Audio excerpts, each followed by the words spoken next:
Hello, everybody, and welcome to Book Club with Bay. I am Bay, and this is Bay. Say hi, Bay. Hi, Bay. And this is other Bay. Say hi, Bay. Hello. And today we are talking about If I Should Die, the third book in the Revenants series. So just a little bit of background on this. This is Addie and I's favorite book series from when we were teenagers. We really loved this series, and back in the day, Mara and I read the first two books in the series, and I really enjoyed myself. She was not having a good time. So we tapped out on book 3. But since Addie's here and we've been finishing up some stuff and moving some of the old streams over to here, we decided that starting off 2020, it was a good time to just finish out the series. It was one more book. I mean, why not, right? So we decided to just go ahead and do that. And I will have the other streams up on this channel when I get back from vacation. So yeah, so that's the background on this. But I sobbed like a fucking bitch. Yeah, I cried multiple times. I will say, because we normally go into ratings, straight away. I do like. I don't know if I was just not in the mood for the first two books, or if this book is better than them. But I didn't mind it as much. Okay. But I will say though, part of it though was I was also quite intrigued initially as well, because I didn't even finish the second book. But also because it's been so long, and I spent half the time being like, I don't know which Jean they're talking about right now. Is it Jean Baptiste? Is it Jean the housekeeper? Is it Jean Viev? I've lost my train of thought. Stupid scatterbrain stick, Mara. But the beginning of this book, I was just like, I don't know what happened. Vincent's dead. How did he die? When did he die? I reread the whole series for that. I don't know.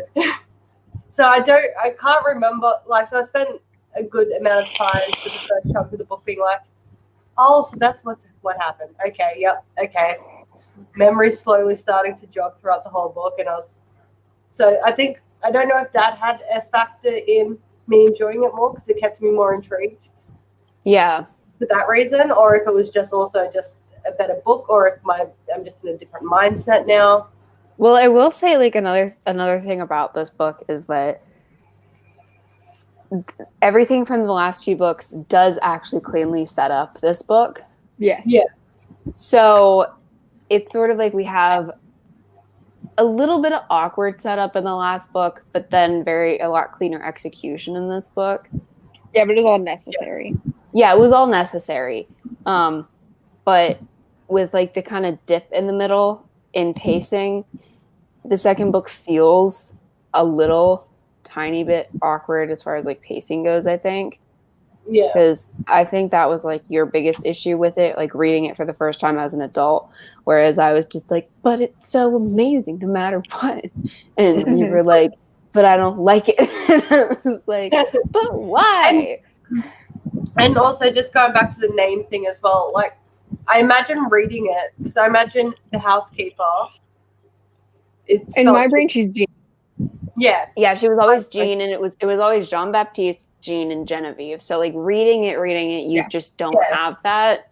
Whereas because they use the French pronunciations in the audiobook, it's Jean Baptiste, Genevieve, and I'm just like, there's too many Jeans in this book. Can we have one less Jean, please? Yeah. Yeah. Whereas if you're reading it as an American, it just doesn't.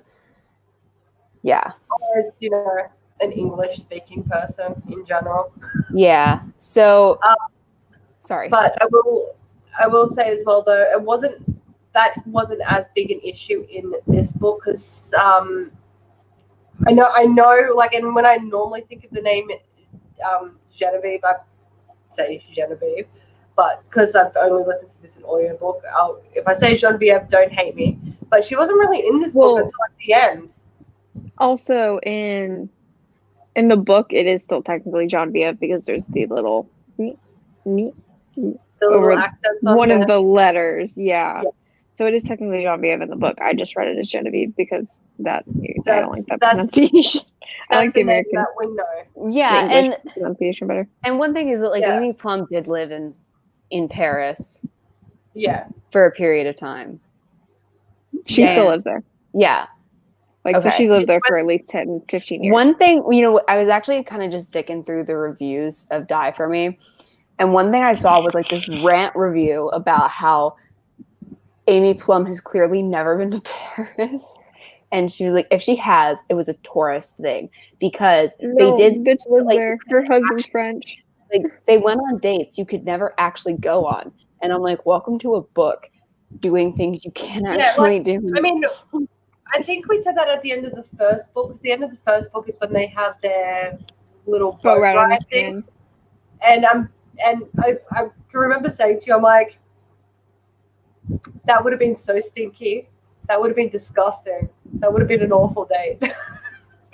But It doesn't matter. Because But that's the not the- sewage gets pumped into the river. It's a sewer river. It's a at shit the river. same matter. time, but at the same time, I think it's a book. it's like it's a book and you allow it because it's cute. Like that's And I mean, It's also YA. yeah, and so it's clearly a romanticized view of Paris, but also the way she describes the city, taking into account that she's romanticized the city to what I guess everyone thinks of Paris as opposed to the reality of it. Yeah. She clearly does know the city well because she refers to things that Exactly. and describes things in ways that research can't actually give you. yeah. Mm-hmm. If that makes sense. So Yeah, you'd have to live there to get. Yep. Yeah. I will say I did think that as well the first time I read it. I was just like, this is just a really romanticized view of Paris. But then, yeah, the more you think about how she writes about smaller things. Exactly. It's like the specifics of like where things are and stuff like that. Where it's like, this bitch knows what she's talking about. Well, I would say like even like for example and I just always like reference Patricia Briggs because she lived in the Tri-Cities. I think she still lives there. And she grew up in Montana and she even like it's not as romanticized, but it is kind of like a romanticized view of the Tri-Cities, Washington and like the Tri-City area. And you're kind of getting like this interesting sort of like overhead view that's still like, you know, in the stuff of it where like, you know, clearly the author knows where everything is and like you don't really have to think about it. And but like it doesn't have to be super perfect, and you know, you can fudge some things. I allow that for the sake of fun. I think that's fine. Yeah. I agree. Like, I don't think you have to suck the fun out of it. Also, it's Paris. Why do we have to suck the fun out of Paris? Like, especially in a YA romance, I don't think it's necessary to be like, but you couldn't actually let it happen. Just let it happen. So I don't know. Also, real quick, we do actually have a Streamlabs. It's, the first link in the description. We do. So if you would like to support the channel, on we do YouTube. have it on YouTube. We do have Streamlabs available in the description. So, but ratings. This is fudge. I'm This calling is it a that. Ferrero Rocher to me. It Layers is of goodness. It is to me a current McDonald's hot cake. Okay. Not great, not bad. Okay. They used to be better. Well, I don't know about there, but here they used to be like actually like, you know, the batter was made up every day. Like, you know, there was always a big dirty mixing box. I used to work at Macca's, so like, you know, if I ever worked the breakfast shift, there was always like a big mixing bowl of like pancake batter. And now Yeah, I they don't just know how they do it now. to microwave them. Probably. and it's just like, I don't know why you would change it. I don't. They were perfect, and then you're just like, nope, let's microwave them. That'll be fun. So that's, but they're not bad. Yeah. So that's how I would rate it, I guess. I probably won't ever re-listen to it, but I didn't hate this last book. I didn't feel like rage quitting it. We'll fucking take it. Yeah, I'll take it. I mean, I really don't know how much of it is nostalgia. Like, I just can't say. I don't have a good grip on that. Well, nostalgia does play a big role in things. Like, I mean, I imagine, especially the first few, like the first 2 Harry Potter books, I think if I had read them for the first time as an adult, I don't think I would have just been like a Potterhead. Well, that was like kind of the thing is, so we've also done the Harry Potter series, and it wasn't until I love them so much more than you do. Well, it wasn't until the 7th book that I was like, this was tolerable the whole time, I guess. Yeah, well, and then I mean, it is quite interesting the way that the one author within the same series changed how she wrote from book to book. Yeah, like the style and everything was exactly the same, but it matured, and so she then that it sounds like it would be something simple to do, but it would actually be quite difficult to just slowly mature your writing each book at a time. Yeah. But yes, but I honestly do think the reason that I still enjoy the first book, especially, for example, would be just the nostalgia of it. Yeah. Because continue. Excuse me. Oh no, just because the writing in it is just it's so simplistic, and it's just like, I mean, like my parents read it after I'd read it, because it was around the same time when all the evangelicals started being like, no, this is teaching the devil's work to our children, and they're like, maybe we should read this just to make sure it's appropriate. And they read it, and they're just like, my dad took all my 4 Harry Potter books, and he's like, and then 3 days later, he gives them back to me. He's like, have fun. And they enjoyed it. They read every single book as they came out as well, but they weren't crazy about it like I was. I think as an adult, if I had read these for the first time, I'd still really like them because I like this cutesy romance bullshit. I think I would have still really enjoyed it. So yeah, I don't think I would have. I don't know, because I don't really enjoy YA anymore. YA Good YA in general, yeah, unless it's really good, but it has to be really good YA. And I don't generally enjoy it as much. The reason why I enjoyed Blood Air is because it's not written like YA, and the one thing I noticed it was how young the characters were. So that, and then Bloodlines and Vampire Academy is just really, really good. But then this kind of YA, I just don't generally enjoy it anymore. So there's that. I think if I read it as an adult, I don't think I'd hate it. I don't know if I would read past the halfway point of the second book without just kind of metting out, or without being in a very specific mood. But I think that's where adult me would be with it. But me is just I love it. It's amazing. It's the best thing ever. Yeah, honestly, I can't even remember exactly what my issues, especially with the second book, because I made it through the first book. I did it. I didn't enjoy it, but I did it. Your issue with the second book was the pacing. Okay, because I think I only got about 2/3 of the way through, and I'm like, I can't. I'm done. You were really annoyed with the pacing of the second book. Because the first book is just so it has a lot of action, really, and the second book is. Well, also the first book has the world building. What is a Revenant? I can't remember. That was the one thing that really annoyed you about when we did the first book, the Revenant instead of Revenant. Yeah, I was like, no, it's a Revenant. Let's just English this, please. Yeah, I was like, no, we're pretending like they didn't do that. We are so pretending. I will say one thing that did bug me with this one was like even like the US. I'm pretty certain at least one of the US characters when we went to New York, like there had to have been one US person that actually had dialogue that said the word Revenant or Revenant, but in the audiobook they still said Revenant.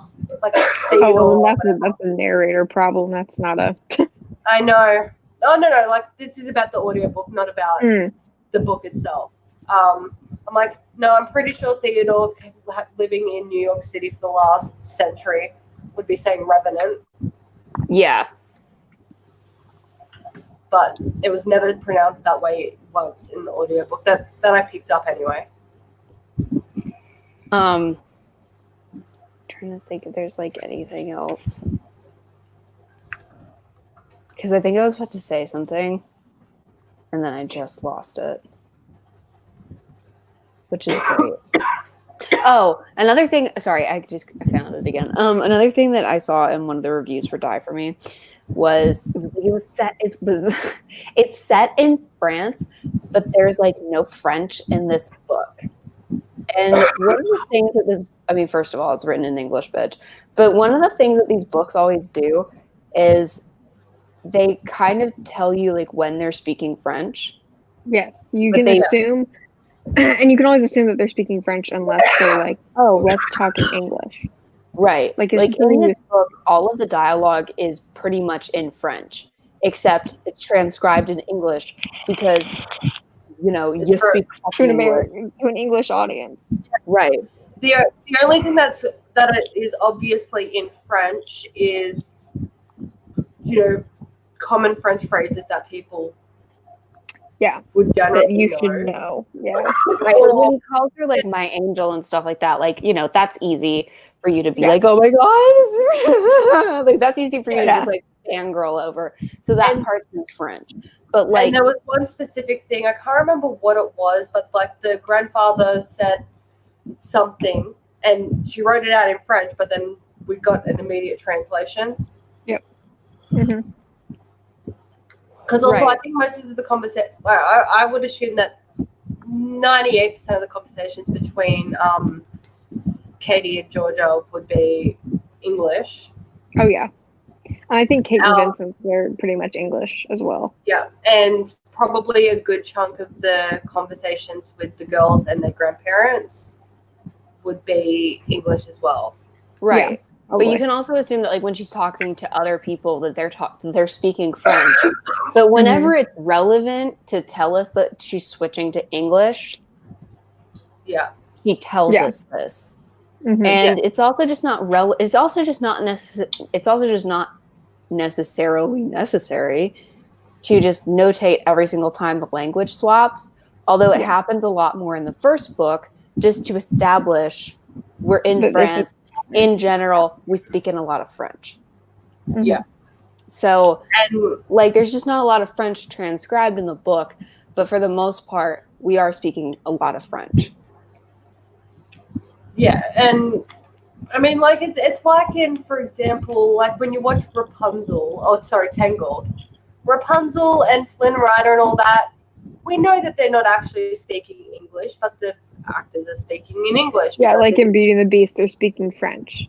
Yes. But we just see it in English because it's an English audience. Well, it's sort of like Blackwoods. If they're on a different planet in a different universe, would they be speaking English? Who the fuck knows and who gives a shit? Not important. Nope. Yeah, it's like, you speak English, so we're speaking English to you. And it just makes life easier if like we can just assume that when she's talking to like the guy at the coffee shop, she's speaking French, and we don't have to get real complicated about it. Like, so there's a lot of French in the book. You just don't see it because we're trying not to make life hard. Yeah, I mean, you do not have to be bilingual to read this book, because if you had to be bilingual to read this book, it would be a very small target audience. Yeah, exactly. Yeah. And guaranteed, if there is a French version of the book, all the conversations that happen in English are not Are in French. written in English. They're written in French. Yep. Yeah.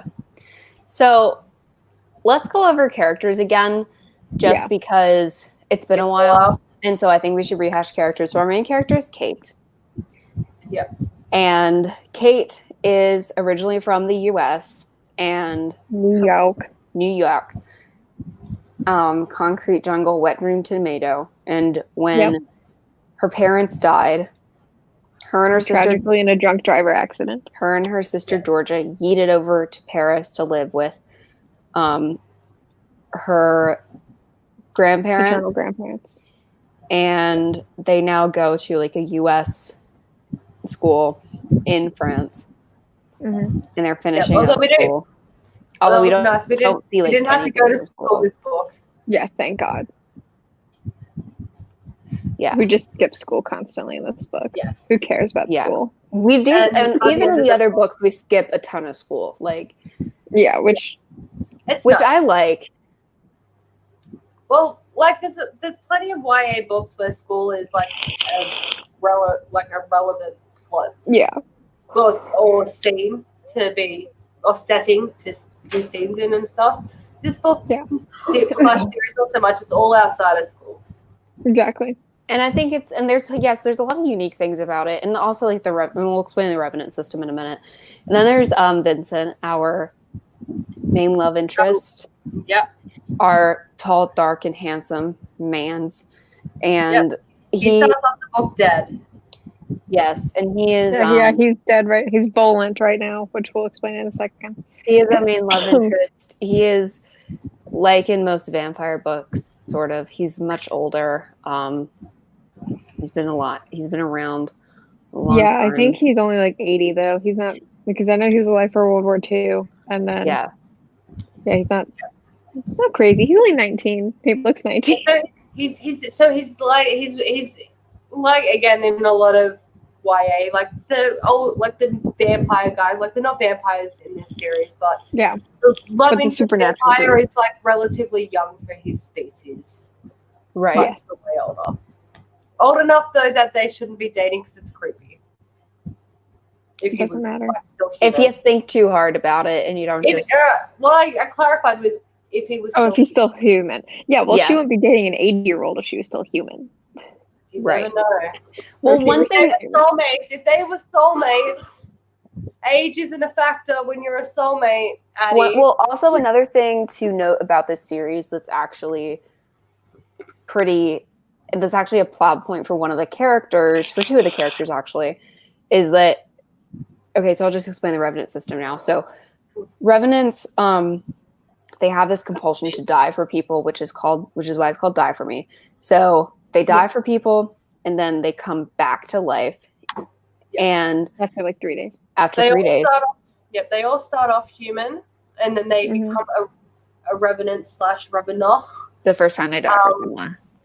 Yeah, when they die for someone, but they have to be already predisposed. Yes, to become one. Yeah. So after that happens, that is the age that you are going to come back to every time you die. So like if you don't, so like you age once you come back. Yep. Until you die for someone again. And then once you die for someone again, so like if you died at 19, you age till you're like 21, you die again, you go back to 19. Yep. So one of the big plot points in this book is that the fact that you come back as 19, you actually like feel like you're 19 again. So you regress emotionally and mentally. Yep. And it's kind of a big deal for two characters, Charlotte and her brother, who are in the middle of puberty. So every time they die, they go back to 15. Yeah, and Charles takes it. Like in the first book, he goes rogue and shit like that. Now he's living in Germany, and he's a punk rock dude now. Right. So that is a plot point. So that's a plot point which makes the Vincent and Kate thing way less weird just because it's really emphasized that like this is a thing for the characters, that when they have to like mentally regress after being used to being older, it's actually pretty hard on them. Yeah. So that's one of the things about the Revenant. So I guess we can go into Charlotte since we're here. What age is Charlotte at the moment? Well, did she die in any of this series? I don't think she did. She's probably like 16 then. Yeah, I know that Kate's like 17. Yeah, I have a vague recollection that she does try to avoid dying for as long as possible because she hates being, for multiple reasons, but also because she hates puberty. She hates coming back. Yeah. And when you come back, you're like dormant, but you're essentially just dead for 3 days. But for the second of the 3 days, you're volant, which means your like mind is awake and you can like ghost around, and it's really cool. Or if you listen to the audiobook, you're volant. Everything is at the end. Yeah, it is. So so Charlotte also becomes Kate's like best friend, and their relationship is really nice. I like it a lot. And then Charles is Charlotte's twin brother, and he's the one that goes rogue in the first book. So they are about the same age, dead wise. Yeah, they're younger than her now. Yeah, they died at the same time. But also when they die as well, they usually die at around the same time, I think. Because also the thing with their relationship as well is there's more so on Charlotte's end now, but in general they were always very codependent. Yeah. Because they were twinsies, so. So that's like another thing too, is like, despite how YA and tropey this is, it does deal with some complex themes and stuff like that. It do. And it does it in like its YA way, but it does do it like it does address these things, and I think that's nice.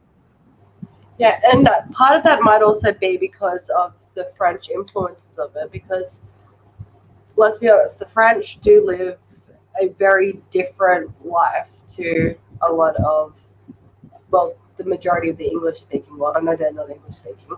But like, for example, like at a lot of French schools and stuff, their cafeteria isn't, you grab a tray of food and you sit down. They sit down and they actually have ceramic plates, cutlery, wine glasses, not with wine at school, but they have a full proper restaurant style table setting for lunch and stuff like that. So they do tend to not shy away from adult stuff in France the way that I guess the majority of the Western world do. Yeah. So that could also be the French influence on the series as well. So then there is Jean Baptiste, who is the leader of the Paris Revenants. Yeah, who is our leader of the Paris Revenants, and he's a great dude. I like him a lot. He's also gay, and I love it. And he's gay. And did we previously know that he was gay? I can't remember. Okay. You find out. Yeah, you find out in book 2. You find out in book 2 that he's gay, and so that's another. I mean, that's like another thing is that, like, the book doesn't really. It does do like a reveal of the gay, but like that was kind it's not a big deal. But it's not a big deal, and also like the gay reveal is more a product of its time than anything else, because it's sort of treated as like a minor little like, oh my goodness, he's gay, whatever, and then like it's cool, like, and it's like okay, and then we move on. So, and I don't know, and I don't really think it would have, if it was written today, it would have been a reveal, but that's just a product of the time. Yeah, so I think this book's almost 10 years old, I think. So it's quite well done for how it's done and for the time period that it was written in. Yeah, I will say it was nice to have, especially in a YA, a gay character whose personality wasn't gay. Well, and his partner, I know it's Gaspard. I don't know. Well, the way they It's say it in the book is Gaston. Gaspard. Yeah, and I can't roll my R, so It doesn't matter. He's Gaspard in my head. G-Boy. That's his partner. Yeah, that's Yeah, how G-Boy. that's his partner. G because his of his partner, name, and- not because of the gay. Yes, yes. Clarifying. Yeah, he's yes. Gaspard. And he's not obvious either, but they've been together for like 120 years, I think, or 190 years. Like, Well, that's so the really thing. fucking long time. The other thing too is that like a lot of in media, one of the big criticisms of how gay characters are handled is that older gay men are usually presented as kind of like creepy, or they're usually villainous characters or something like that. And these are like these are mentor characters. Like for Kate, Gaspard is quite hard on her at first, but he's just like, but he's just like, we have to protect our people, and if this gets out, obviously bad thing. But they are but then they like cautiously embrace her and they help her and they train her and everything like that. And so they're very like mentor characters to her. They become sort of like pseudo parents. They're like pseudo parents for Vincent and everybody else. And it's a really like nice like relationship. And as far as representation goes, it was, I mean, it's pretty like ahead of its time and everything. So, biggest thing I liked was just, like, I know I said this before, but like, it was nice that they were just characters who were gay. Yep. Yeah. And it just happened to be. And I think, like, and this is just from my own personal viewpoint, but I think that is probably one of the least offensive ways to write a gay character. Because it's a character who's gay. Not, right, and at the same time, my name's Damien, I'm gay. I run gaily. My name's Damien, right. and I'm gay. Well, because that's what it is. Damien is, and Jack are just like, they're gay, and they're gay, and they're gay, and he flipped his hand gaily, and it's like, I mean, Zoe, I mean, she might as well have been like, these are two limp-wristed gay twinks, like, that are barebacking it in the quad. Like, that's basically what that's basically how it's written. Whereas, like, in this book, if it wasn't Gaspard stated that they were both men, you wouldn't realize that they were gay. Yeah. Whereas, like, Gaspard and Jean-Baptiste, if it wasn't mentioned the whole 3 times it's mentioned, you wouldn't know. Yeah. But at the same time, like, it's also not shied away from. Their relationship is important to the story. So, like, that it also matters. It's also in text, and it matters, and their relationship is important. And so it's treated like as importantly as all the other relationships in the book. Yeah. And so that's another thing too, is like it's treated on level. It's not like swept under the rug or anything like that either. So, I think, and it I think that's the thing. It didn't feel like, look how good I am. I wrote gay characters. Go me. Mm-hmm. Like, it didn't feel like the author was doing that as she wrote it. Which House of Night, it always feels like, look, here's a black person. Didn't I do a good? And it's like, no, this is so offensive. Mm-hmm. If you wanted me to be like, wow, congratulations, you wrote a black, you wouldn't have done Crematia's, you wouldn't have done Crematia. The way you did it. She wouldn't exist. She wouldn't exist. Yeah. Because she's the walking stereotype, the offensive stereotype. Right. And if you wanted brownie points for gay people, you wouldn't write them as the negative stereotype. Yeah. And like, that's not even to say that, flamboyant people are negative or anything like that. It's just it's the way that they're described. And it's every gay person in the series. It's their entire identity, and that's not how it is. Their whole identity is not their like sexuality. Yeah, because like, somebody who like is flamboyant like that, they have other interests, and it's not it's so offensively done. But anyway, we don't have to really rehash House of Night. So Ambrose is another one of the Revenants. He's from Louisiana. I love Ambrose so much. He is also Charlotte's in love with Ambrose. Charlotte is in love with Ambrose. Ambrose is from Mississippi. And another thing that's very maturely addressed in this book is that Ambrose died at 18, I think. Yep, I think so. Yeah. He was And- of like adult age. So he was older, and he sees Charlotte as a 15-year-old because that's when she died, even though they're both very old people. The same age. So like long term. right. So there's kind of that issue, and so like that's also addressed, Yeah. and you know we talk about it, and so that's cool too. Then there's Jules, who is Vincent's best friend. Yeah. And this is where things get a little cringy because I think Jules would be a better character if we didn't. If his have identity wasn't being in love with Kate, which we well, already know because at at first it wasn't, because he's an artist and he's a much cooler and he's a character. whore and he's a awesome. whore and he's awesome, and then Right. he falls in love with Kate, and then it's like, Fucking why? And we have a whole spin-off book about him being in love with Kate, and I hate it, and it doesn't exist to me. yeah. The whole spinoff book is just I'm in love with Kate, and it's just like, It's just it's the whole story from his perspective about how he's in love with Kate, and I'm like, this is why. Well, I'm very glad we didn't do that book. Jules No, gets we're not doing it. Jules does dirty because Yeah, of he that does. plot line. And I think that's like the one thing that could have just been done away with. Like, it's not necessary. I agree. He gets done dirty.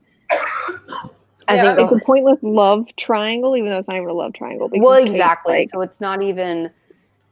It's just useless. Yeah, and I think one of the things, I guess maybe one of the reasons is so he would have a reason to stay in New York, but it's also like, but that didn't. Although he could have had another reason.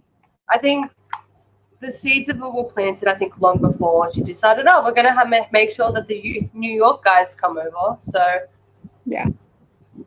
Yeah, I don't know. I think she probably just used that plot point to get, like, that storyline to get to that plot point. Yeah, I agree. Which, that's fine. No, fuck it, whatever. So that's all the Revenants, and then of course, then we have Georgia, who is I fucking love Georgia. I love Georgia. She so knows much. about Revenants also. And she is Kate's sister, Yes. older sister. Then we have the grandparents, which the grandparents are great. The grandparents are great. Henry, it's not how you actually say it, Mommy but Henry. Yeah, Henry, and I don't remember the grandma's name, but Henry. Louisa was the baby? I don't know. They don't say it as much as Henry. He knows about. Yeah. Because he found out last book. Our big bads are called the Numa. Yeah. Yes. Oh, yeah, we didn't go. There's two different kinds of revenants. I'm trying. I'm trying to say it like a. Like Don't worry about it. There's two kinds. There's the what are our good guys called again? Bardia. Bardia. Those are the good guys. So they do the normal revenant stuff, and then there's the Numa, who are the former group who have then killed a human. Yes. Okay. Yes. So- They led to they lead people to commit suicide, or they lead stuff like that. Like they do actions that cause humans to die. So they're like the anti Yes. ones. Yeah. And then we also have Violet and Arthur, who are like 500 years old. Violet is 14, and she came out to be evil last book, and so she just joined the Numa. And Arthur was like her. They weren't romantically together, but they were partners. And he's on our side. He's in love with Georgia, and it's so cute. And I wish we got fruition from that, man. Okay. Is that how his name is? His name spelled Arthur? Mm-hmm. Okay. Because in the audiobook it's pronounced, what is it? Artier or something? Yeah, it's like artier, and it's like what? It's Arthur. Yeah, it's like Okay. it's like artillery, and you're like, what the fuck is this? Because I've never actually looked at the ebook or an actual book of this anything. So, like when you said Arthur, I'm like, who the fuck's Arthur? Yeah, It's Arthur. That's how it's Yeah. spelled. There might be a So- few moments of that for me this book. I'm sorry. That's okay. in my head, like he was always Arthur, even though it was always like artier, and I was like, what the fuck is this? And- Sorry. We have a rule. No funny while It's vaping. going so well. It's been a few streams. You're right. It has been. It has been. And so yeah, you have Arthur, and then there's Lucian. He's dead. Doesn't matter. Well, I'm just kind of going over the old characters. Okay. Who was like the head of the Enigma. What? Bran. We have Bran. Yeah. He's, oh god, I don't know how to say it. I'm not going to try to say it, but he's a healer. He's an ancient healer that have been associated with Revenants forever. So, is that everybody? They're like the clergy of the Revenant world. But yeah. I think so. Oh, and so there's this thing called the Champion, and the reason that Vincent's dead right now is because Violet thinks he's the champion, so she's trying to absorb his power. But he's not the champion. I will say, as soon as I think we've already found out, or not, we're about to. No, we haven't. We find out in this book, but as soon as we found out that he wasn't the champion, I knew exactly what was going to happen. Oh yeah. Especially, it didn't click though with Bran though. None of the clues like regarding him, I didn't pick up when he was like, "What's wrong with your head?" Yeah. When Bran was just like. And just real quick, this is Book Club with Bae, not spoiler-free book review with Bae.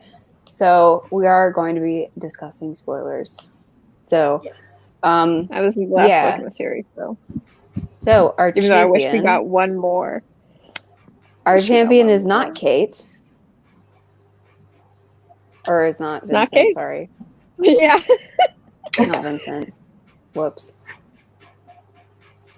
Yeah.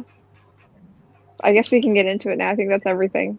Yeah. That's all the housekeeping for this for 41 minutes, and we've done all the housekeeping for this. Yeah. So the plot. I guess where the last book leaves off. She's sitting on the bridge where her and Vincent had her first kiss. She's like crying. She's like, Vincent's dead. Oh my god, I'm done. Fucking shoot me in the face because my boyfriend's dead, and I've given up my entire life for him, and he's also made my life better, and he's dead. Fuck my life. Goodbye. Yeah. That's where we left off. And that's where we pick up. Where we pick up where Vincent's full spirit shows up, and I cried. I cried reading this part because it's him saying goodbye to Kate. And I'm like, I cried the first time I read that, even though, but you're like, how are they gonna get out of it? Like, you're like, there's no way. His body's been burned. What do we do? Yeah. You're like, I knew he was coming back. Yeah, I knew. I mean, of course. But then they burned his body, and I'm like, he's coming back, and now I don't know how. I thought that was interesting. Delayed or something, but no, it went on right on schedule. He's just Volant now. He's just a ghost. Yeah, and also typically when either kind of revenant is killed by the opposing side, standard practice is burn the body ASAP. Yep. Because then they're dead. Yeah. Yeah, that's how you dead a revenant. Yeah. However, if you burn them after they've come back as a ghosty and then burn their body, their ghosty sticks around. Forever. Unless they're dispersed, which the only people that have the power to disperse are people like Bran. Yeah. And it hasn't been done in a very long time, so they're like, we don't even know if it's going to happen, so thumbs up, guys. Yeah. So, yeah. That's where we open. Yep, so then does she go home yet? So she goes back to La Maison. She goes back to Good Guy headquarters. Yes. Yeah, she goes back to John Baptiste's house, which is like a fucking castle. Like, it's insane. It's dope. And it's okay for there to be a castle in the middle of Paris. It's fine. Well, yeah, duh. And we're just like strategizing at this point. We're like, well, is his spirit like bound to her and stuff like that? Like, can he just like go wherever he wants, or like? But we assume that he's bound to her because he said goodbye. He said the big goodbye. Yeah. I know. Same. Yep. So That's we get a little bit of hope that they're gonna save him because they're like, we can't get there in time. It's like, well, of course you're gonna get there in time. No, they didn't get there in time. And then you're like, oh fuck, how's this gonna work out now? Yeah. Yep. And So I She will knew- give it that. There's genuine tension. yes, there is Yes. genuine tension. So it doesn't feel quite as cheap as it would otherwise. Yes. And so then we go home and we're fucking crying and we're in front of and Grandma and George are sitting there and like George is like, what happened? Is he dead? Like, is everything okay? And like obviously Kate just not doing it good right now. And Yeah, so she's having a hard time. we tell Grandma. But poor Grandma, because she's like, where have you been? All Georgia would say is, you're going to need all the cuddles when you get home. And then she just bursts out crying. And she's like, Georgia, hug me. And Georgia's like, it's okay. And Grandma's just like, what the fuck is happening? It's 2 a.m. Yeah. Yeah.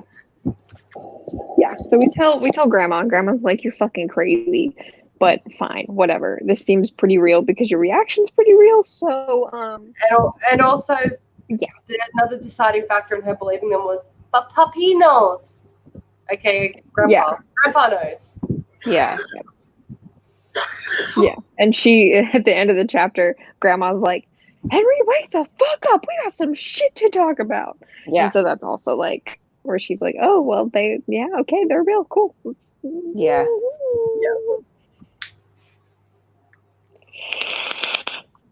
So My friggin' headphones keep disconnecting, but I've worked out how to do it a bit more seamlessly for the most part. But yeah, if I don't react, if one of you guys says something to me and I just don't react, it's because my headphones are fucking up again, as is the norm. And I'm trying to see where my little charger case is. I don't know where I put it. That's good. Oh no. Huh? Did you find it or no? No. Hang on, I'm gonna turn off my Worst camera when you while I charge keep your case, searching. you can't ping it. You can ping your headphones, but you can't ping your case. I found it. I keep it on a hair tie. Well, that makes it easy to find. Mine's just like normal. I should probably more brightly color it. I have wired Yeah. headphones like a scrub. That's why my mom got me this case because she was like, you I was like, yeah, you're right. Yeah. You won't tell me how much battery they have. Never my pillowcase. Anyways. Get back to book. Yes. And then so the next morning. Yeah, so Grandma's like, you two aren't going to school tomorrow. You shall be sick because it is late and you are sad. Yep, you're doing the big sad. You can just take a day off, kid. Yes. And the next morning, Kate's like, so, you want to go talk to Bran instead of stay home all day? And George is like, fuck it, like, let's go. Yeah. Because at this point, Bran is the only person that can find out if there is a way to bring Vincent back. But he has no body. So we're like, this is gonna make sense, buddy. Yeah.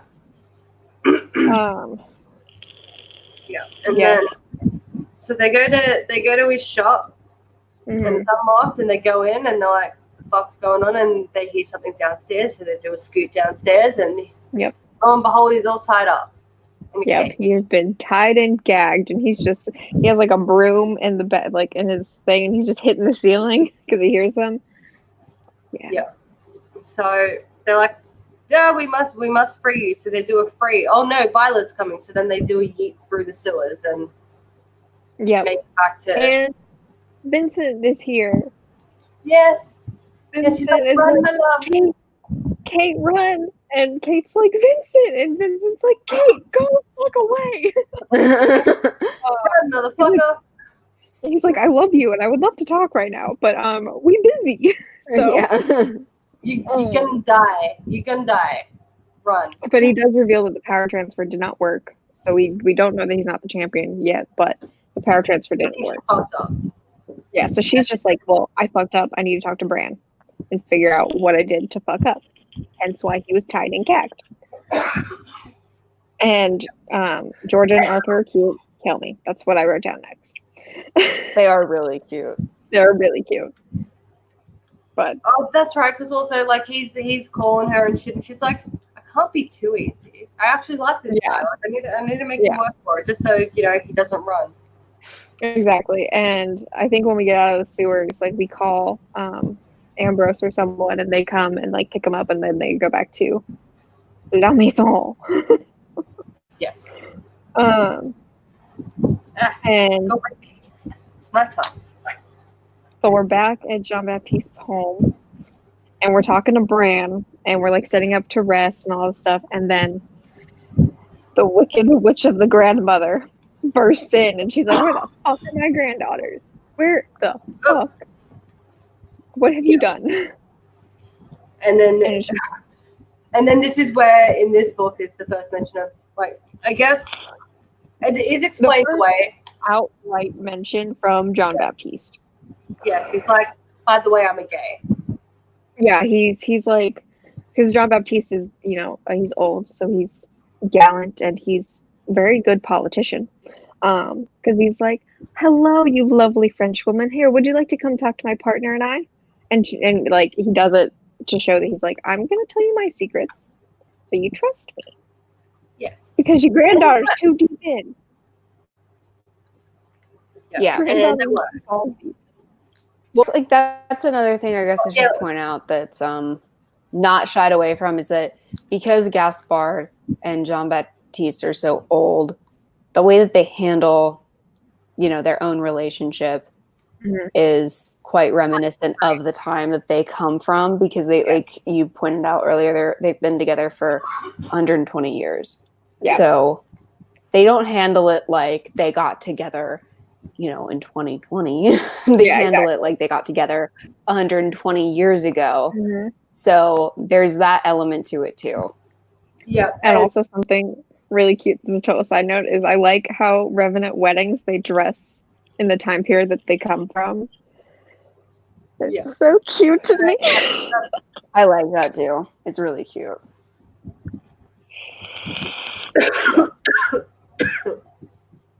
And then Charlotte's here because she's like, "I heard what happened. I figured it was time to be here for my best friend." Rip Vincent. Yeah. And Ambrose also established in last book, he told Charlotte that he was in love with Genevieve. Yeah. Which made Charlotte do a big sad. And Genevieve, though, is still in love with her husband who's dead. Yes, because he was a human. Yes. And, that obviously caused problems for Kate and Vincent, because they're like, "Well, this is our future. I'm going to fucking die in 60 years. Cool." And then you're going to be like her. She's miserable. For eternity. Yeah. We're all doomed to be sad, guys. Yeah. Yes. As is the case with most of these interspecies YA novels. Unless they get turned. Which is how it normally resolves the issue. Well, duh. I mean, there's no other way to resolve the issue. They can't have a YA novel that ends with one of them dying. You could. I mean, you could. It'd be very interesting. But then it would probably be adult. You'd have to make it adult because the teenagers would rage. Well, it depends. Like, there's, like, I hope this. Do you guys mind if I spoil a series that I don't know if you guys have read or have any interest in reading? I don't know. Go for it. The Divergent series. She deads at the end. It's not an it's YA, but the whole thing is she's doing. Yeah, she's dead. So, but she dies for the right reasons, because she almost dies for all the wrong reasons repeatedly. So she grows. Oh, we love a good character growth. Yes, we do. So Kate is obviously still just an upsetty spaghetti, and Jean is the human caretaker of the place. I guess we forgot to talk about Jean. We love Jean. She's like the grandmother to everyone. Yes, she's like great. She feeds them, and she's so kind, and she's human, and her entire family has worked for Jean-Baptiste. So like every generation works for him. And just something that they do is they keep a lock of hair from every single revenant that lives in the house. Yeah. So she gives Kate Vincent's hair. Yeah. Gives him a lock. It gives her a locket with Vincent's hair. Yeah. Yeah. Next to her, it's a Signum Bardia. which just proves that she's In the very, know. very special. Yeah, that she's very special to the Paris Revenants, and it's like a super fancy one, which means that she's essentially considered kindred at that point, which is what they call each other. They call each other kindred. So many things. But I yeah, remember as I'm speaking. so yeah, there's the Bertia, which is the expanded species of the good Revenants. Yep. And then your kindred are the ones from your group. Like your house, yeah. Yeah. Your little home. Because that's the other thing as well. Whatever city they're in, they all live together. Yes. Yeah, makes sense, right? They also have their hand in like emergency services and politics and stuff like that, and like to make things less messy when people die for people. And which makes sense. Yeah, that all makes sense. And then so Grandma is like, okay, so we're going home, Georgia. Kate, get in the fucking car. Or like they're not actually the car, they walk home, but like she's like, but you can tell like she's like so enchanted by Jean Baptiste at this point because they're talking about art because she's a I don't remember the exact job title, but she restores ancient paintings. Yes, she does. Which is actually really cool. It's really cool what she does. I love her parents' jobs, or her grandparents' jobs. Which actually in the first book, Jean Baptiste brought a painting of himself to get restored by her to just scope out the family and stuff like that. After her and Vincent like broke up the first time. And she puts the pieces together in this age. She's like, painting was of you, wasn't it? That was you. Yeah. He's like, She's like, yeah, he's like, not to the point. It's pretty great. I love Jean Baptiste. He's so pure. So they go home and we have a nice family discussion. And it's established that from here on out, anytime any of them leave, any four, the house type thing, they will be followed by Revenants. Because at this stage as well, they've also established that while Vincent is bound to her, she can't actually make him do anything he doesn't want to do, pretty much. I mean, she can call him back to her and everything, but she can't say, hey, go do a thing, and if he doesn't want to, then he can just say, fuck you, type thing. But she can use the humans as, like, barter chips, essentially. Which is why they're going to have bodyguards and stuff like that. What happens next? This is kind of a lull chapter where it's just like they're going, like Numa make an appearance, and as they're walking to La Maison, whatever. I'm Southern, I can't say French things. They're walking to the mansion. We'll just call it the mansion. Yeah, the mansion. And Arthur is like, Georgia, you want to be trained? I will train you in the ancient art of sword fighting. It's just really cute. But she wants to be trained by G-Boy. And she's effectively the sword master, for lack of a better word. And she's like, well, I want him to be trained by the master. And Gaspard was like, he's older than me, dude. And I'm busy. I'm busy. I got shit to do. We got a brand in Vincent's bedroom right now that we need to interrogate. So, go, Arthur. Go train Georgia. Yeah. And then, they speak to Bran, And he knows. He already knows everything. He's like, I know who the champion is. It ain't Vincent, you dumb fucks. And he also, like, can't look at Kate at this point. And... yeah, it's really cute. But Vincent shows up and Bran can see Vincent like as a physical entity. And he's always standing like right next to Kate. Yeah, she doesn't see his body, he just sees shiny lights where he would be. And he's always right next to Kate. And I just... oh yeah, because at this stage as well, Vincent is sent to them for 3 days. Yes. And then they work out that they need to find. Oh no! Then this is where Bran sends her to the thingy, isn't it? No, this is when we give the really, really awkward scene of Kate and Vincent want some time alone. That's right. Yeah. And So they bring Vincent's Jules like, along. they bring Jules along for their alone time. And Vincent's like, hey, how would you feel if I possessed, because they can possess people for a short amount of time, if I possessed Jules so I can hug you? She's like, They end up sure. making out. Yep. It's very And awkward. Jules is upset. Jules is upset because he's in love with Kate. And he's like, wow. Yeah, because the It's person very being awkward. possessed is like, he's aware of like what's happening, right? Yes. Yeah. Mhm. Yeah, like when the way she described it, when she looked into Jules's eyes, she could see that both of them were in there. Yes. Yeah, and like the words that they were in Jules's voice, she knew that they were Vincent talking to her, and like she knew that she was kissing Vincent and not Jules, but it was Jules's body, and it's just a big old like. Yeah, and he's there witnessing it and feeling it. Yeah. Probably got a little excited too about it, and It's he weird. immediately is just like, I'm deuces. I'm gonna go fuck someone right now because I need to leave. Bye. Oh, because he's also a massive flirt Yeah. Yes.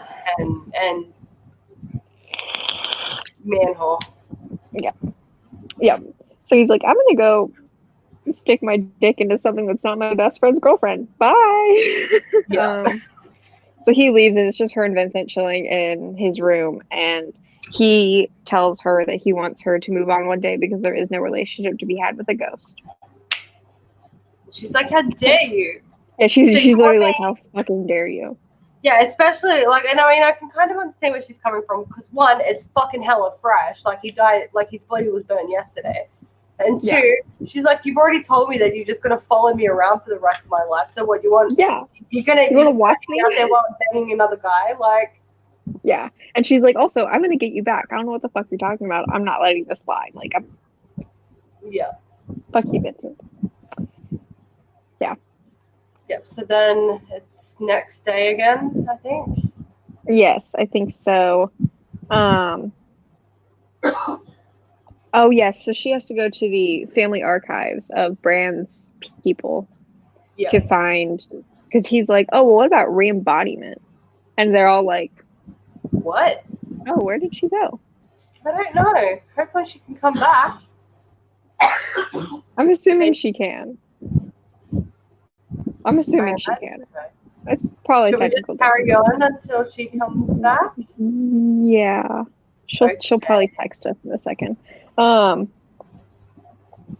So she has to go to the family archives, and Revenants aren't allowed in, so she's the only one who can go, and everyone's very uncomfortable about this. She's lost Wi-Fi. That's just what happened. Ooh, I've lost Wi-Fi shit is the exact verbiage from her. While she figures out her technical. Oh, you're back. Lost that. Okay, thank God. Yeah, I was just texting you. If it happens again, can you see if you can hotspot your phone? Yes. Yeah. Okay. I mean, it's probably not ideal because streaming, but yeah. Yeah. So they come to a compromise where she has an escort to the entrance of the archives, and so yes, and yeah. So well, they don't go yet. They have John Baptiste and Gaspard want to essentially interrogate Bran more about this because they're like, we've heard of this like maybe hundreds and hundreds of years ago, but like this isn't real. Like, no, this is not real. And Bran's like, bitch, yeah, it is. I'm sitting here and I know what happened. So she goes down to watch Georgia spar with Arthur, and she's really bad, but Arthur's like, you're doing wonderful, you're a natural, oh my god. I love you. Yeah, he's just like, I'm so in love with you, this is sad. And so the sisters end up sparring because Arthur wants to go talk to Bran, and Kate's like, you suck, like you just started today. There's been a break-in. There's what? There's been a break-in. Oh, not like someone entered your room. I think was it a meow? Door. Oh, it was a meow. Okay. I figured it was that or your mom. So, and then we go to the secret quarters. Yes. There's a bit of kerfuffle on how to get in, but she works it out and she goes on in. There's a bunch of history and lore in here. Yeah. And then she finds the stuff. Yeah, she finds what she's looking for, but then she's also like, this other stuff looks interesting. I'll just take an extra few minutes, and she's looking at. Yeah, so she's like, ding, ding, ding, ding, ding, ding, ding. Yeah. Yeah, so some of the stuff she sees is like some because revenants can see each other's auras, so that's how they know who's who. The good ones She can have also like, see auras. yes, that's right. I forgot about that. Yeah, so the good ones have like a nice Gold halo, halo. and the bad ones have a red halo. Yep. And then she sees one where there's a halo that's red but tinged with gold, and she's like, "WTF, mate?" And then she sees that that they're like there's a picture of Hitler, and he's surrounded by red halo people, and I think that's where the chapter ends. Yeah. But yeah, she takes photos and, of a lot of this stuff as well. Yeah, she takes pictures of all of it.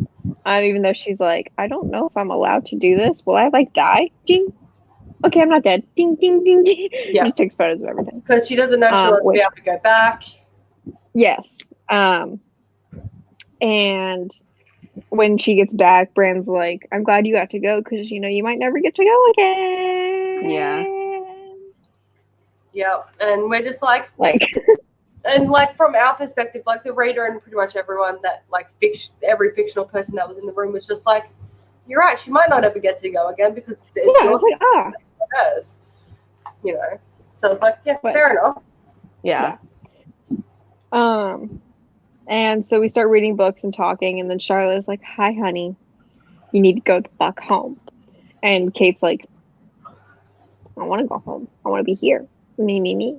And like, Charlotte's just like, just go the fuck home, Kate. And so, like, I'm going to do research at home with Poppy. And John Baptiste is like, we will find what we are looking for, because they work out they need to find the chalice. Like a giant chalice with symbols. It's an incense burner. But it has a weird name. Yeah, it has a weird name. I Googled it, and it makes a lot, because in my brain, when I first read this, I imagined just literally like a giant like genie lamp. It's huge, but it doesn't actually look like that. When you actually Google it, it's like a statue kind of thing that's like just really tall. And she's like, challenge accepted. We will find what we need, and you won't. And exactly. And she's like, Poppy, help me. And he's like, I shall do a help. And then Georgia comes in halfway through and, oh, wait, you go. Yeah, and Grandpa's like, I cannot resist this knowledge. I must learn. Yeah, so he's an antiquities dealer. Yeah, he is. And he's dealt with revenants without knowing it before.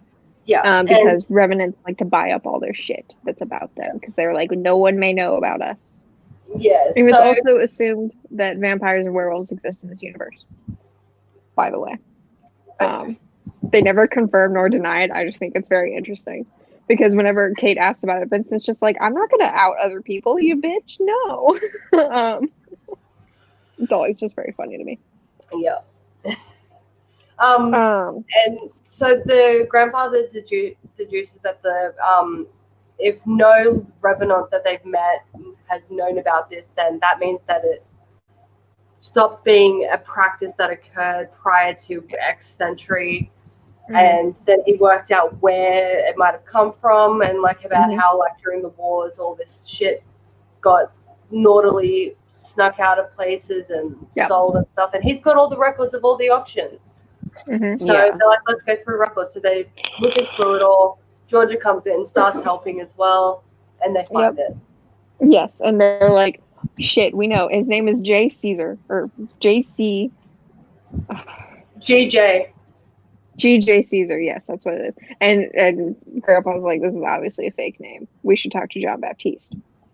And they get to John Baptiste, and he's salty. He is unhappy to be hearing this name. And Gaspard is like, get the fuck over yourself and call the bitch, all right? Do it. And the first time I read this, I assumed that it was JB's ex. It's not JB's ex, but that's what I assumed it was. I was like, oh shit, we got an ex-boyfriend in this bitch. No, we don't. No, we don't. No. Yeah. So they're gonna go to New York. Yeah. Because they're like, no, it would take too long to get it here. He's happy to share it. It's another Revenant dude. It's not a human. And Puppy's like, so they fly to New York. With Jules, Vincent's ghost, Puppy, and Kate. Yes. So they go and they meet Theodore, who is G.J. Caesar. Yep. And he's like, here is my thing. This looks about right. I didn't know exactly what it was, but let's give it a try, shall we? So they make so they're trying to re-embody him, and they make a clay model. They make a clay body, and they have to go through a ritual to breathe life into it. But like while they're mid-performing ritual, he's like, I'm being scattered everywhere, and she's like, stop! And like throws him up because they're doing something wrong. Fire. Yeah. And they're like, fuck, we're dispersing his soul. Whoopsie daisies. I guess we suck. We forgot something because there's like they don't have the complete poem, and she's like, I took pictures of the thing, and Bran's just like, fuck. I trusted you. And she's like, yeah, but it might have the answers we're looking for. And so like they take the image and like zoom, and they find that you need some of his DNA. Yeah. And she's like I have that. Mm-hmm. So and they do it again. And we get Vincent back. Yay! I'm so happy. Violet is not happy. She's not happy. No, because Violet was trying to yeet him back as they were creating him, and like Kate screams his name. She's like, get, and he comes back, and then he's a person, and it's great. Yeah. And then he passes out, and he's butt naked. Like, we need to get him somewhere safe, and he's butt naked. And Kate's like, well, initially, I can't look. I wasn't expecting to see this, and Poppy's like, Kate, turn around. And she's like, oh, whoop, my bad. Sorry, Grandpa. She's like, right, wrong time for this. Which also, it's because she pressed the hair into his shoulder, like the shoulder of the blade, and we find out later he now has like a mark on him that is a thumbprint. So and also he branded him for eternity. And at this point, also, they have not had the coitus yet because she was not ready. And at this point, she's already decided. She's like, if Vincent comes back, we're fucking, dude. Like, this is ridiculous. Like, which is fair. Yeah, that's fair. Your boyfriend dies and comes back. You should definitely have sex with him. Yes, well, you never know when he's gonna die. Book club of day. Yes. So we're like partying. We got Vincent back. I'm so happy. Everyone's crying. It's great. And but war has begun in Paris because Violet's very angry. Yes. And then Theodore summons Vincent and Kate. Yeah. And so they have a meeting, and he's like, there's something you must know. So John Baptiste did a bad about 50 years ago, and this is why we don't talk. Because there was a war between the goodies and the baddies about 50 years back, and the common belief is that the Numas numbers were so low that they were like, we surrender, peace treaty time. Whereas what happened was the goodies, it was actually them whose numbers were dwindling, and John Baptiste is like, well, this ain't good. Peace treaty, your terms, please. And they're like, we want this, we want that, we want houses, we want all the stuff.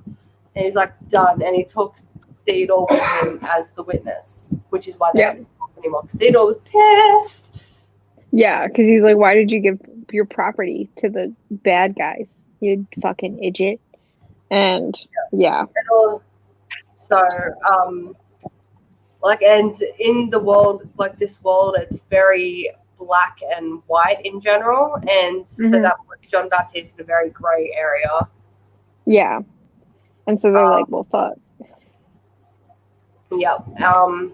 So then they go back to Paris, but when they're going to go back to Paris, First, Jules my is note like, for chapter 2.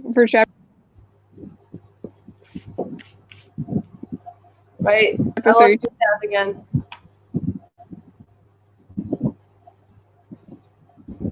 Oh, Addie, you muted. Her headphones died. Yeah, that happens. Mine died too.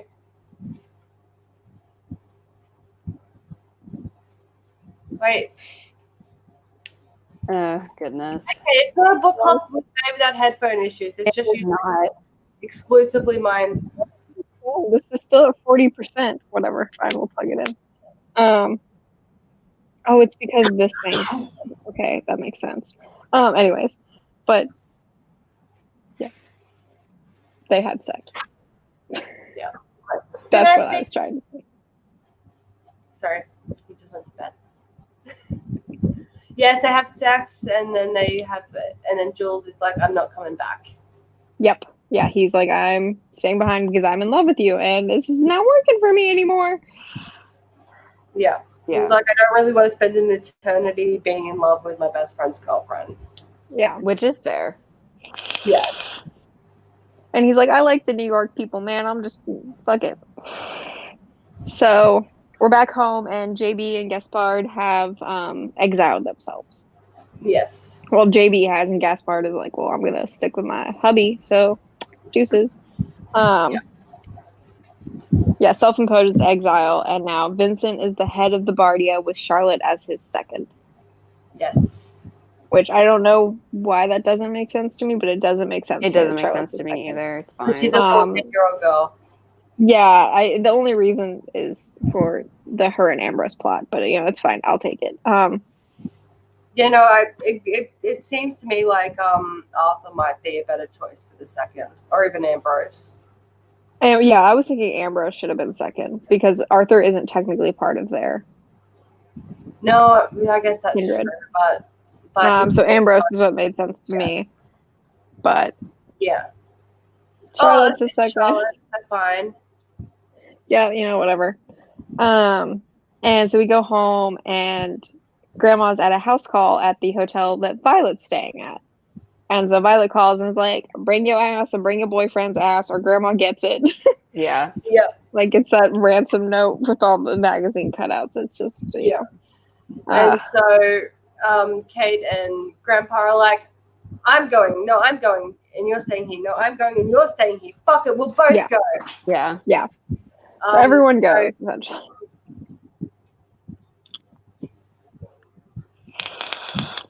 Wait, give me 1 sec. Keep talking, guys.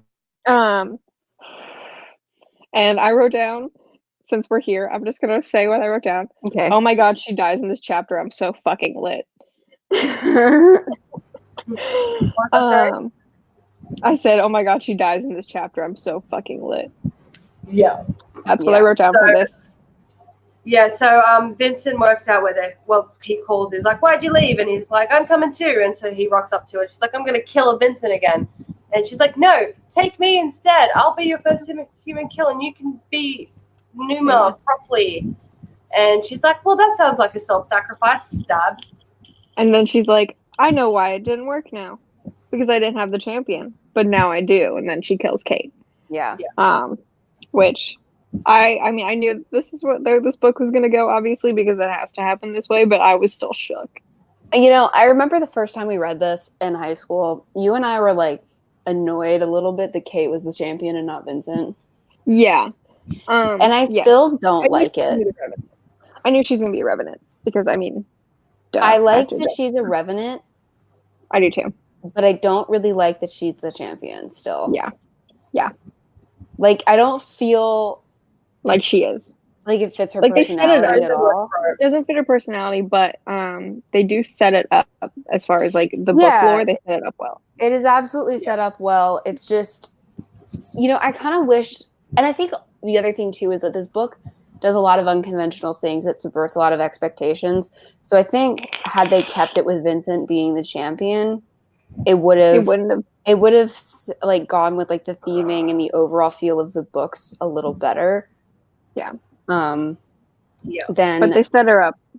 They do set it up, and so I just it's like it's a narrative choice that I don't like, but that doesn't like detract from the goodness of the book, because I'm sure a lot of people wouldn't have liked it if Vincent was the champion. Yeah, and I mean, like, and Vincent didn't want it. He was like, that's too much for me to deal with. Like, I don't want this. And there's some traits of the champion that are predestined. So they're very persuasive.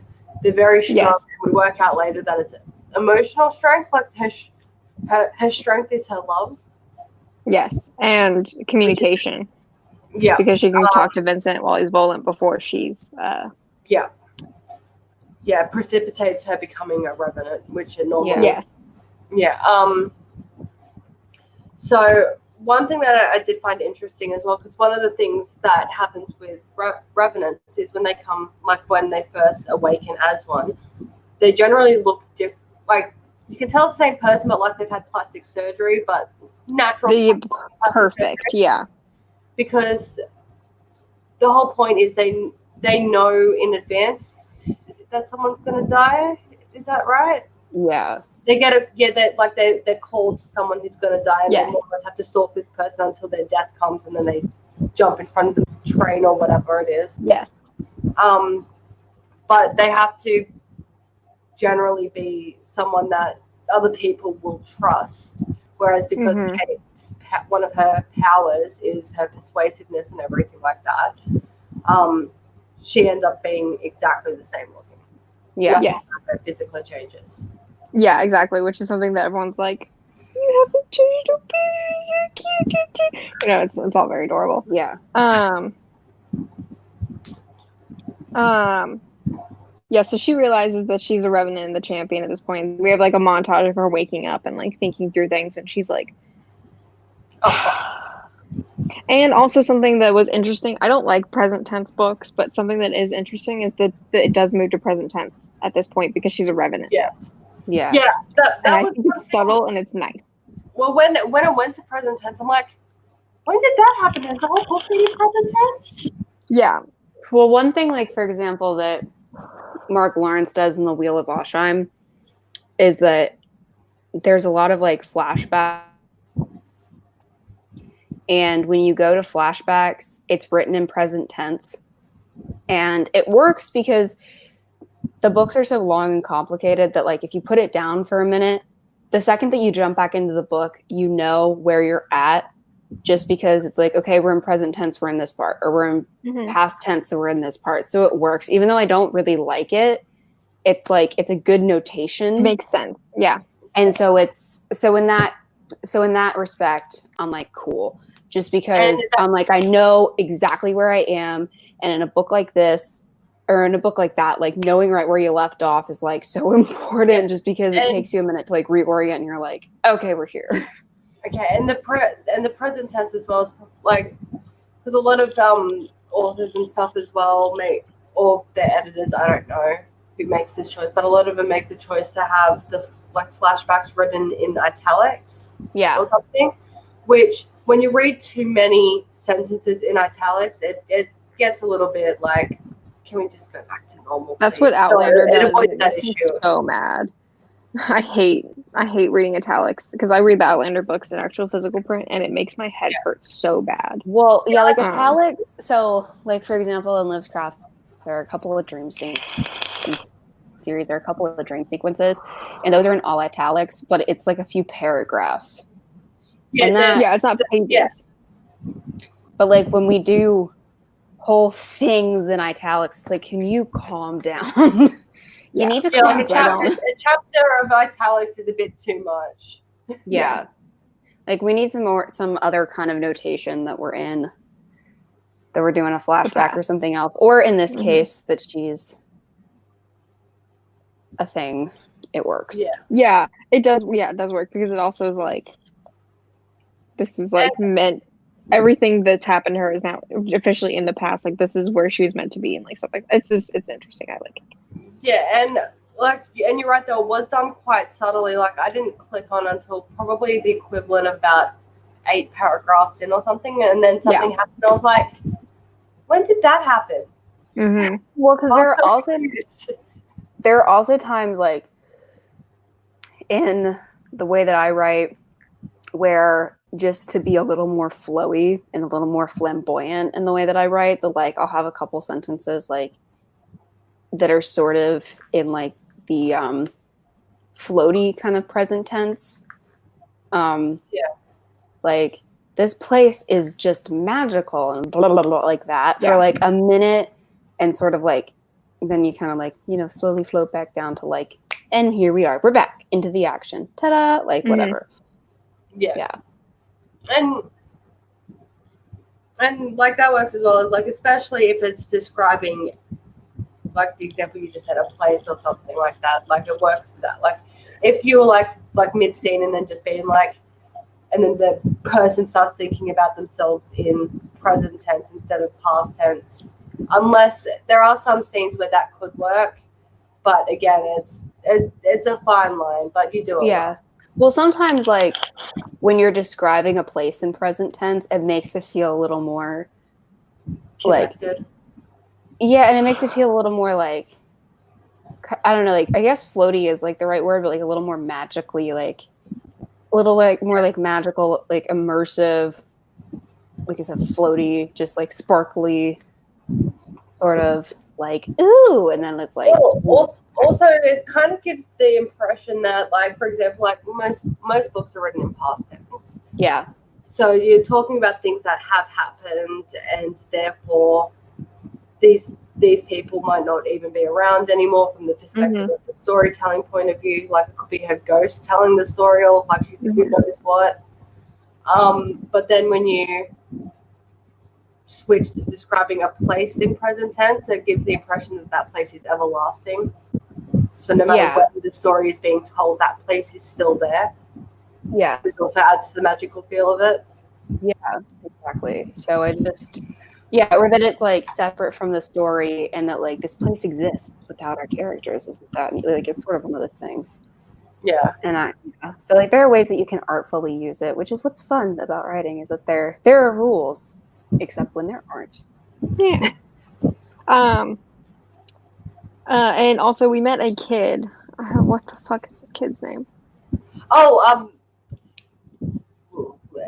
it started with an L. Was it Louis? Yes, it was Louis. Yeah. Yeah, and since it is French, I will say Louis because Yes. Yeah, and this is Violet's second, and he's the one taking care of Kate as she's reawakening as a revenant, and so she's like, all right, I might as well use my power of persuasion to make this kid set me free. And much persuading. Huh? I said, and it turns out he didn't need much persuading. Nope, yeah, no, he doesn't want it because he has the red halo with the gold flecks in it. And also Bolin Gaspard shows up, and he's like, my Kate, and we're all like, yeah. I was so emotional at this point where he's like brand new the whole time. He knew you were the champion. Get out of there. We will find you. Like me and JB are back for right now because we saw you. Like, yeah, because multiple like revenants also have different powers. Like, Vincent can see into the future. I think it's limited, but all Volant spirits can see into the future by a few minutes. Oh, okay. And then but then JP is a seer, so he could see her big, freaking giant glowy aura from where he identifies to. Yeah, and she's on a boat right now, by the way. Yes, that's right. I'm on a boat, motherfuckers. Don't you ever forget.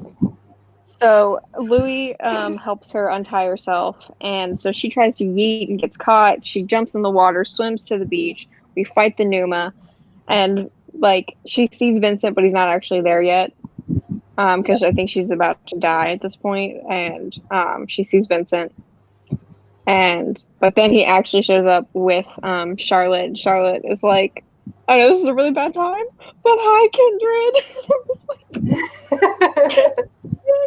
Like, it's so good. So then they get out of there. Yeah, and we're going home, and her and Vincent are like, all right, so we don't need to talk about our future till all this shit is over because my grandparents and my sister, do they know I'm a Revenant? And he's like, it's Yeah.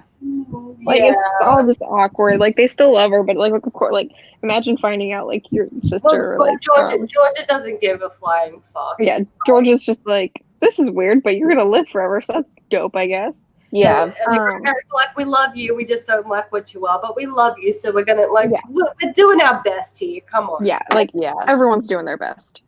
And we have our reunions with everyone, and everyone's like, oh my god, Kate, you look the exact same. This is amazing.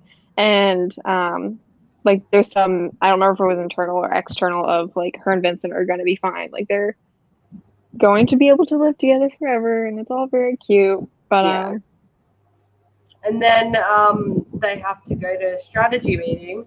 Yep. Mm-hmm. Work out how they're gonna kill the Numas in the city. Yep, because there's a lot less Revenants than there are Numa by a large number. Yeah. So like they're going on pages. She's like, I'm so confused. I've got no idea what's going on, so I'm just gonna sit here and twiddle my thumbs, I guess. Yeah, because she's so jacked up on testosterone, not actually testosterone, but you know what I mean, like adrenaline. Just, like, yeah, that's what I mean. I wrote testosterone down in my notes, but I meant adrenaline. Yeah. And Love it. like they've also discussed that, you know, they've made a call to New York and been like, yo, send peeps. And Germany to Charles. Yeah, Charlotte's been trying to get in contact with Charles, but no answer. Yep. But she sent him text to be like, hey, we need help, yo. Hopefully they get it in time, type thing. So, and then Kate looks out the window and she sees like these giant red spire things. And then she's flashing something she saw on the beach. And she's like, I know how to find the Numa. And they're like, excuse you? Yeah. She's like, bitch, don't you see those giant red beams? And everyone's like, no. And she's like, there they are. Like, and there's two right outside. Mm-hmm. So they go outside and they're like, and it's Friendly Pooh. Well, like not friend, but Louis.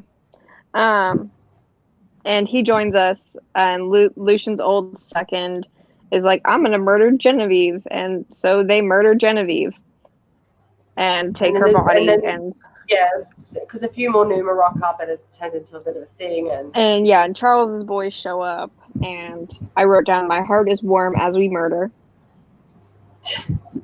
Because we're murdering, but everyone's reuniting, and like, you know, so much is happening. Like, and then in the scuffle, they lose, like, they don't have someone guarding Genevieve's body, and she gets taken, and then they get another call of meet me here at this time at this place before sunrise, or Genevieve bites the dust. And JP's just like, she kind of wants to bite the dust, so he's like, Genevieve doesn't want to come back. She wants to be with her husband. Yeah. Oh, sorry, Bran. I think. Oh yes, sorry. Bran. Because like she already asked me to disperse her, so like. We also adopt Louis as our child. We've just found a child and we've adopted him now, which is one of my favorite things to happen in books. I love that trope. I love let's find a kid and adopt it. I love it. I love Aiden and Mercy Thompson. I love adopted children. I love it. It makes me happy. Fergus and Outlander. Like, just go find a random kid and just bring him home. Love it when we just pick up a kid for no reason. It makes me happy. Yeah. So she, because Kate's worked out at this point, she's clicked what the flex and the halo mean. It means that he can become a goodie again. Yes. Yeah. They can be redeemed. So they're like, look, this is a trap. And she's like, obviously it's a trap, but we've got to go. Yeah, and everyone's like, well, Kate, you shouldn't go. And Kate's like, bitch, I'm the champion, motherfucker. I'm going. Like, it's my job. And then Ambrose is like, wow. You know, Charlotte's pretty hot. And then they make out. Yeah. So I wasn't. Because also, let's be honest, in their youngest stage each as well. Like it's 3 years. Yeah. Well, like rereading it, the setup isn't as good. No, it's not. I mean, when I was reading it the first time, I remember you and I were freaking the fuck out when they finally got together because we'd wanted them together all 3 books. And now reading it as an adult, I'm like, it doesn't work as well. No. I think just because it's so set up for Charlotte. Yeah, it's not set up for Ambrose. Yes, but now it's like not really that set up for Ambrose. Mm-hmm. In fact, it's very anti-setup for Ambrose. Yeah. Yeah, like there's just a hint earlier on where he's just like, where he says to Kate, like, now that she's actually, you know, like got a position of responsibility, like, I mean, it's not because he's like, you know, I want in with the second, but he's just like, but he sees her in a different way. Yeah. Yeah. He's like, oh wow, she really isn't a little kid. Type thing. But that doesn't really feel like enough. No, I think, or it feels like it needed more time. It should have happened post series.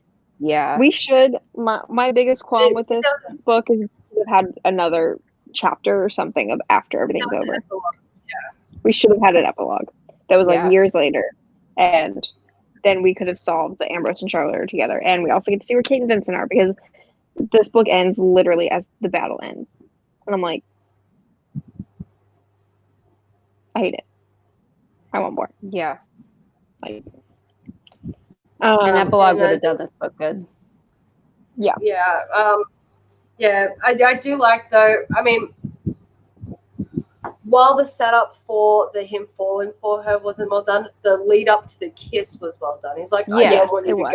She's like, why? Because I'm a girl, and he's like, no, I'm worried about you. And she's like, well, go and tell Vincent. And he's like, I don't give a fuck about Vincent. I'm worried about you specifically as an individual. Yeah.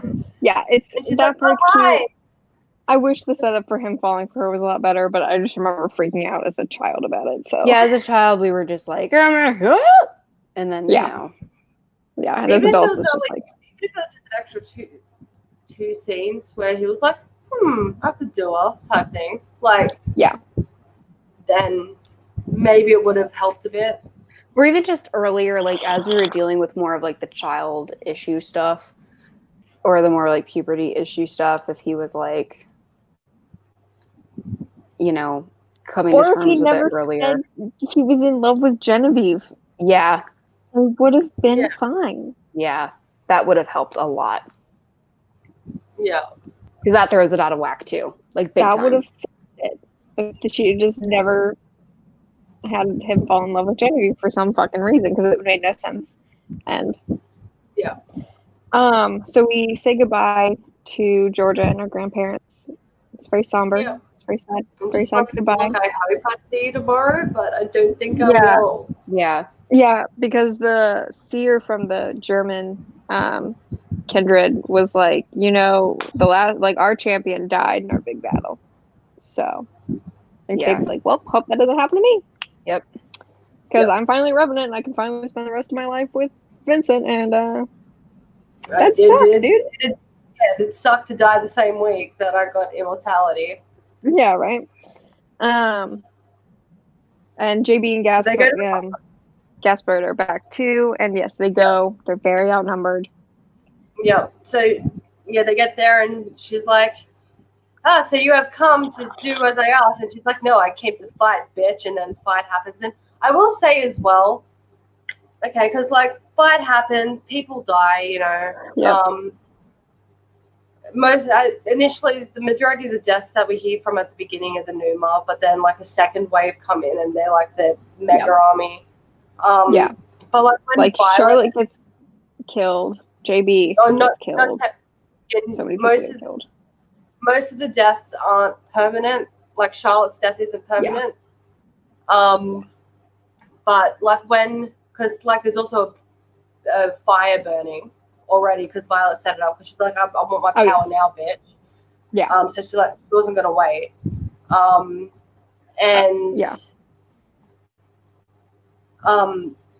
She's like, well, you're not gonna get Genevieve back, and she's like, you can burn her for a life. We're gonna burn her anyway, so you know. But when Violet ends up getting killed, one, it wasn't even Kate that did it. And Yeah. it happened off screen. We just ended up seeing a head. Yeah. I Yeah. also So have that a was a problem bit, with that. that was a bit anticlimactic. Uh-huh. And then the fight was still going on for quite a while afterwards. Yeah. And reinforcements show up for both sides. Jules and his crew show up. And so we have like a mini reunion with that. And it's obviously awkward because Kate's like, oh my God. And Jules is like, you're a revenant. Yeah, Yeah. and you're hella bright. Yeah. So JB gets stabbed, the Newman run away, and we have won the day. And But everyone's JB celebrating, but until we find out that JP got burnt. JB was thrown into the fire.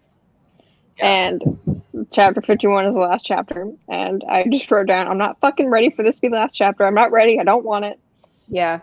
Because the last chapter is just kind of like, it just happens. It's over. Yeah. Yeah. And then They were together for 150 years. That's what it was. I wrote it down.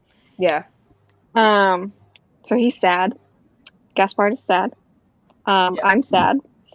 And just everyone's here, and Kate and Vincent are just like, all right, let's go take a walk. And they're like, well, yeah, now we get to figure out the rest of our lives. Cool. End book. Yep. That's it. And that, I was unhappy. yeah, that's the series. I mean, you know, There should have been an epilogue. Should have been an epilogue. Or just like a novella. Give me a novella. It's not But- from Jules' perspective. Yeah. and like an epilogue novella type thing. Yeah. Yeah. Like Yeah. it needed a little bit more, but otherwise, you know, it's for a YA Yeah. series that's focused on romance with girls with zombies that are targeted towards teenage girls. You know, it's a good read. Yeah, it is. If you don't like this kind of stuff, you're not going to like it. You're going to be annoyed with it and that kind of thing. Mhm. And like that's, you know, that's fair, but I like these books. They Yeah. hold a special place in my heart. So, Yeah. you know. But with that being said, next week we are reading the